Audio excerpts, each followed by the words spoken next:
Yep, it's Prepaid Kit and Grail RP, two well-known but boring decks. You completely know what to expect from each other, and it'll all come down to side games, isn't it? Isn't it boring to watch? Well, this game will prove otherwise. This is a nail biter from turn 1 all the way to the finish. I can guarantee you that. So do tune into this. It's pretty long, but if I find it worth commentating on, I think it's worth some time for you to watch. So yeah, here we go.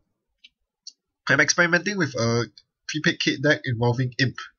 I think Imp is a pretty good substitute.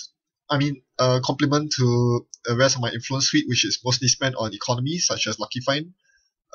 Imp is basically economy. If you're able to use Imp to trash things like Sense and City Grid, it's going to work very well. Here, there won't be Sense and City Grids to trash, but we'll see what I can make out of it. So I start with a mediocre hand. There's not much economy, but I still keep it because seeing SMC and Clone in your opening hand is a huge starter. And Dirty Laundry is good enough for early economy.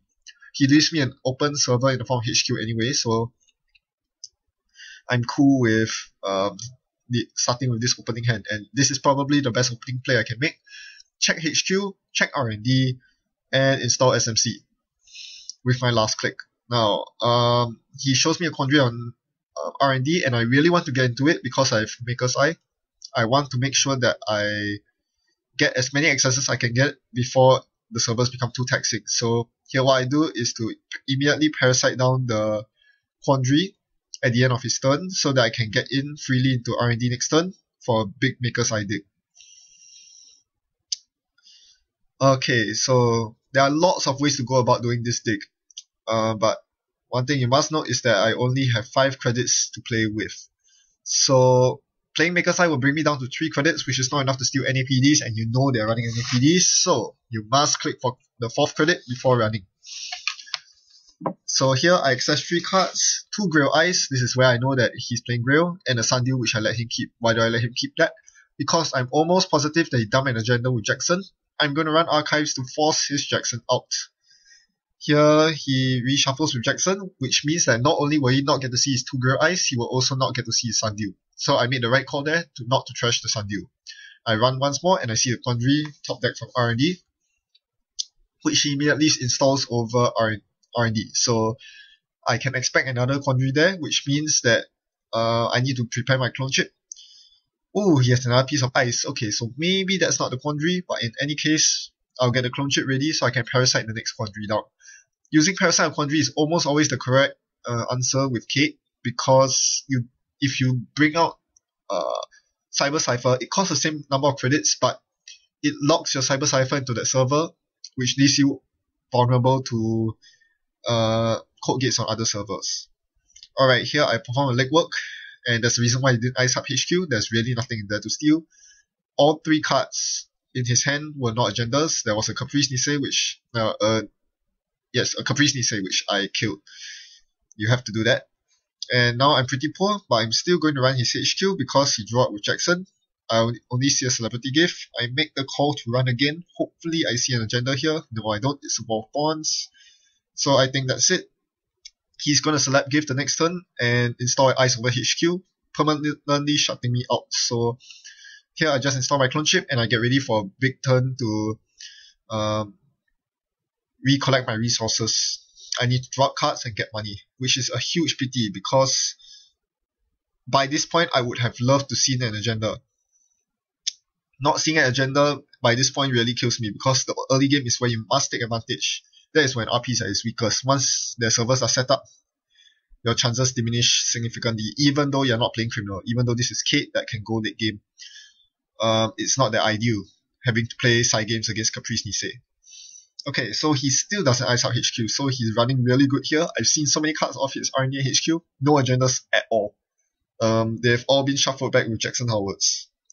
So I can only spend time drawing up cards, gaining credits, while he gains even more credits with Celeb Gift and the mental health clinics. He has drawn so much money. His Celeb Gift revealed lots and lots of upgrades, assets, money, no agendas. So there's no weakness on his side of the board. The only thing I can do right now is to pressure R&D or build up my rig. Here I decide to pressure R&D while I still can, figuring that his agenda density and R&D must be crazy high. So he first reses Wall of Thorns, which I'm happy to see. Easy to break with Cerberus, and it gets my Cerberus on the board. Followed by a Quandary, which I was more than prepared for, with the Parasite, killing it. Now, unfortunately, this leaves me with 3 credits. I cannot steal any PD, but it doesn't matter because I don't even see a single agenda. Lancelot and Merlin are not what I want. So that was a mistake. Knowing that he had Wall of Thorns and Quandary, I should have calculated and realized that the best time to run was on click 4 before taking the credit on click 3. Running with only 3 credits, you're basically limiting yourself to stealing only Niseis and Future Perfects, which is not ideal. So that is something I could improve on, but it didn't matter in that case. In the meantime, he is setting up his scoring remote. This means that I need to chalk out a lot of credits, because if I'm on such a low credit pool as I am on right now, he can easily exploit this by scoring an agenda uncontested. It's very hard for me to contest agendas against the RP ID when I have no money. So thankfully, I joined to my second lucky find. I can play it next turn. Hopefully, he doesn't start scoring next turn.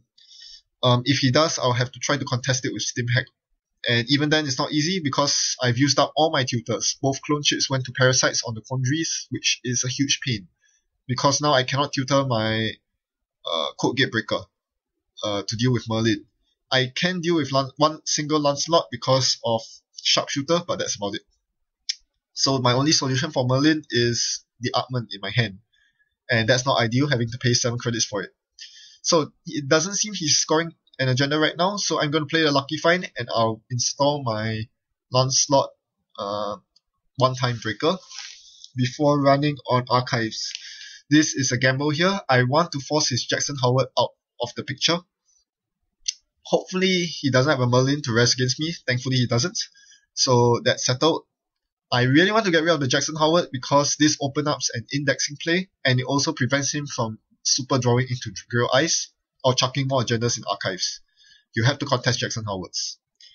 Alright, so he attempts to score an agenda here. I need to contest that remote somehow.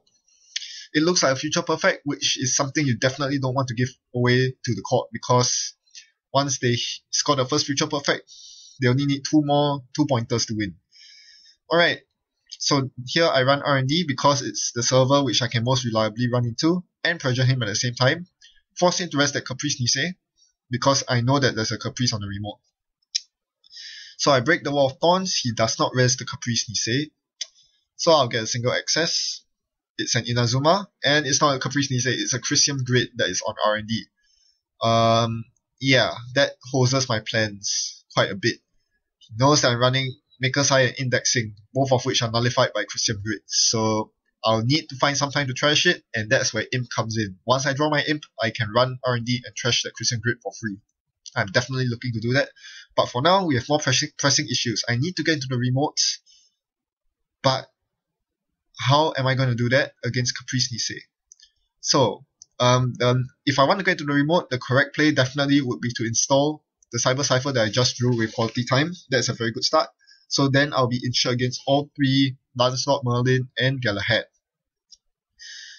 The gamble here lies that I hope he doesn't have 2 of the same eyes out there, and I hope that I have enough credits to reach the server with at least 2 credits, so that I can play the Caprice side game.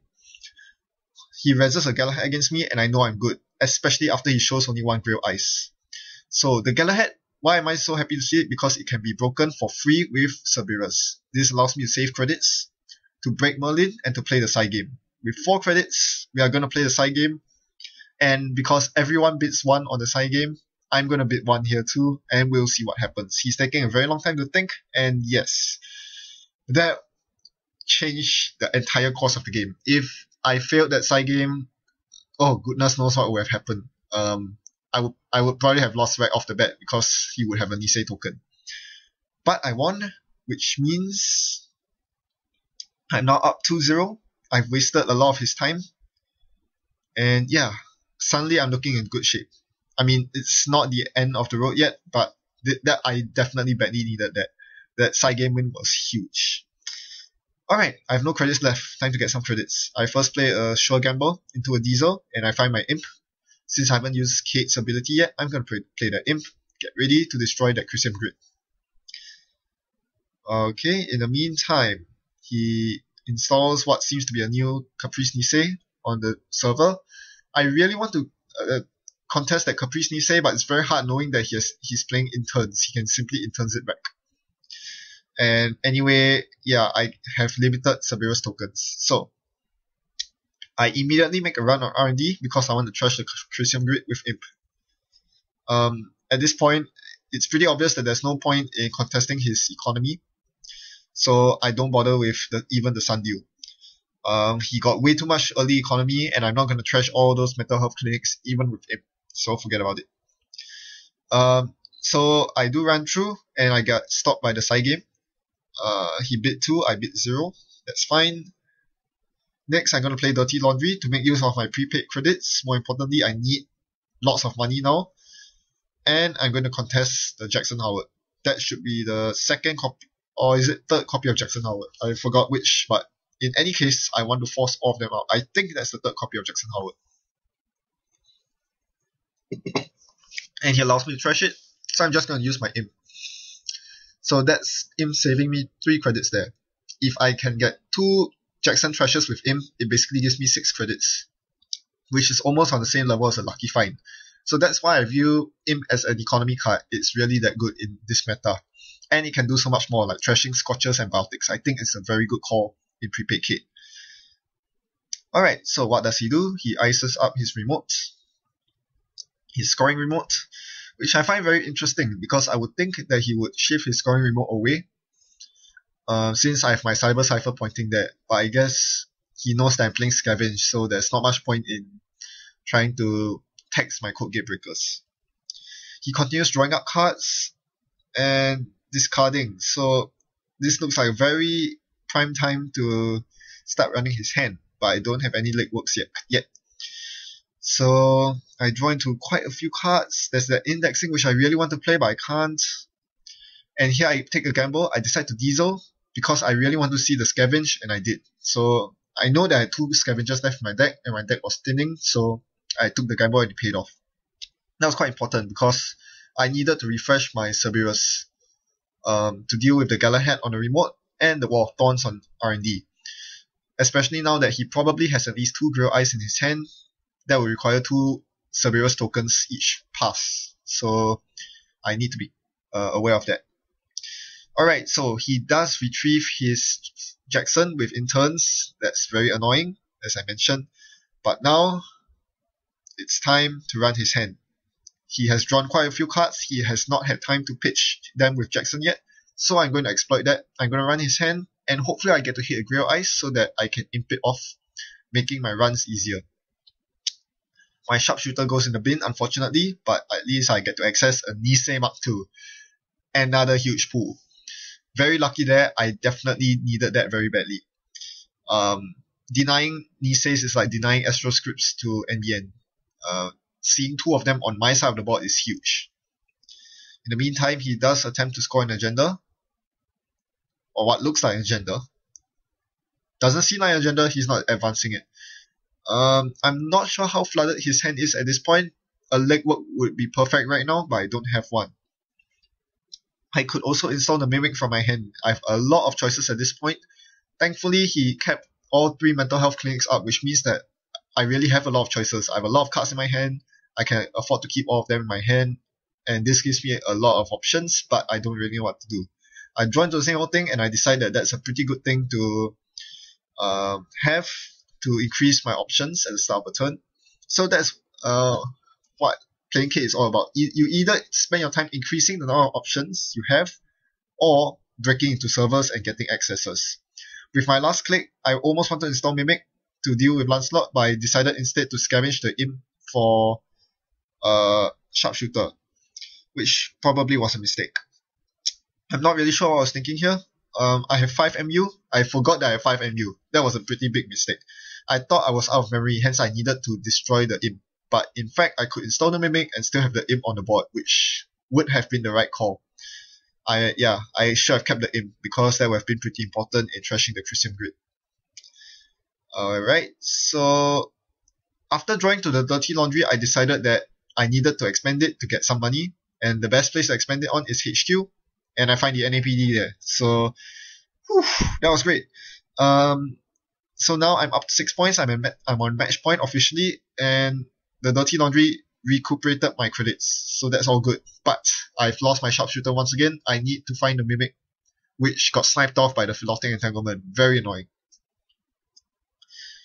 Yeah, he tried to sneak a Philotic there, and it definitely paid off. So here I play a Lucky Find with 2 clicks left. It would be more worth it to install the prepaid first, but I can't afford to do that. Time is running short, and now he attempts to score an agenda against me. How can I contest that without a Mimic? Ooh, this is going to be tough. Alright, so I first run into R&D, face checking it. Hopefully it's not a Merlin. It turns out to be a Komainu, which I have an answer for. I bring the... Ooh, I could bring Mimic out or Deus Ex. Mimic probably would have been the right call here, but I decided to go for Deus Ex because money is short. And you'll see why later. Then I follow up with breaking Wolf Thorns. I really hope to win this side game because this will give me an out. I would actually be able to contest R&D here. Yes, I win the side game. Caprice goes away. Here, unfortunately, I'm forced to pay 5 for Christian Grid, which I really didn't want to, but well, that's what I get for misplaying with the Imp earlier on. The Imp would have saved me 5 credits right here. And I access an irrelevant card. So, do I contest the remote? I don't think so. I used up my clone chip to get past the Komainu, which means I don't have a sentry breaker for the remote. So instead of contesting a remote, which is pretty thick anyway, he can res so many eyes against me, and my Cerberus will be taxed to death. I'm just gonna index instead, and I find the future perfect. So I could potentially win the game right here, but I will need to win this side game. And well, now's the time to go. Because well, I suppose I could wait till next turn. Yes, I ran through the Komainu, which meant that I had to discard my entire hand, but it was worth it. Because anyway, I could recycle Levi AR Lab access with the same floating on my board. The question is, do I go for the future perfect? Well, the answer is yes. 1 in 3 shot of outright winning. I'm gonna take it. I'm gonna bet 1 again. Hopefully this will win me the game. No, I think I bet 0. Yes, I bet 1, he bet 0, and that kicked me out. So he saved his bacon right there. That was huge for him. He scored the NAPD and installed what I assume to be the future perfect, because it was safer in the remote than in his hand. Alright, so obviously I play Levi to give me more options, and here I hastily install the Parasite on the Komainu, which turned out to be a big mistake. I should have looked at my hand more clearly. Even I was hoping that there would be a Stim hack for money, because now I'm dirt poor after trashing the Christian, but I had a Deus Ex and a Sharpshooter, both of which are key breakers against the Grail Suite. Oh man, that was pretty disgusting. Yeah. So, installing the Parasite cost me the game. I was forced to run through R&D. I had no other options at that point, because I knew he was going to score the agenda for the win, and I hit the Merlin, which killed my game. Why was installing Parasite a bad idea? Because it brought me down to 0 credits, which forced me to click for credits next turn in order to play the sure gamble. Despite having 3 prepaid voice pads, I still need 2 credits to play the gamble. So the gamble had to be played on the last turn because I had used my credits earlier for the Levi AR Lab access. But I should have left myself some credits to play the gamble next turn. Because I was forced to click for credits on clicks 1 and 2, click 3 was sure gamble, there was no time for me to contest the remote at all. So R&D was my only out, and I didn't even have any breakers for that. What I should have done was to install either the Sharpshooter or the Deus Ex, and then make a Hail Mary run on R&D, eating the Komainu to the face, and breaking the Merlin, which he newly installed and res, with the Deus Ex. Hopefully I would have installed that. That would have given me a much better chance of winning the game. So yes, that was a misplay at the end that cost me the game, but it was so close, 6-7. I feel decently proud of doing this well against a very strong archetype, probably the strongest Corp type out there in the meta game right now. RP is a beast, although typical RP is better. Grail Eyes is rather susceptible to Shaper because I can tutor the correct solution on demand during a run after the ice is rezzed. So yeah, this game, it didn't show too much of that because I spent all my clone chips on parasites so that I could get rid of his conjuries. But well, at the end of the day, he got lucky with his early game having no agendas and getting lots of money. And I got lucky with the Caprice side games and the HQ pools. It all came down to the final Future Perfect side game that I could have won, but it went the other way. It was a close game all in all. Thanks for watching and happy net running. Goodbye.